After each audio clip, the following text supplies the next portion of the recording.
Nang hawak na ng kanilang primary target ang perang pantubos sa tinangay na sasakyan, sinalakay na ng mga tauhan ng CIDG Tarlac ang bahay na ito sa Mexico, Pampanga. Pulis kami ha. Hindi po kami gagalaw.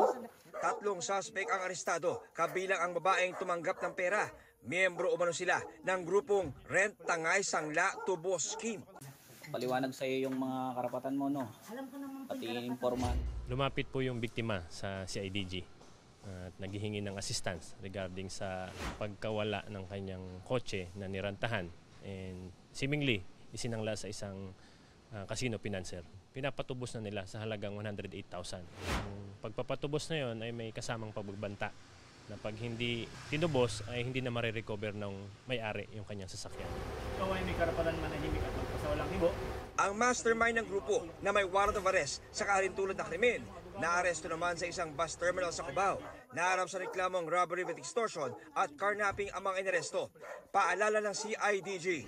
Mag-exercise sila ng due diligence dun sa mga taong nagre-rent ng sasakyan na hindi mabiktima ng ganitong modus na tinatangay yung kanilang sasakyan, then isinasangla sa casino, then pinapatubos. Para sa GMA Integrated News, John Consulta, nakatutok 24 oras.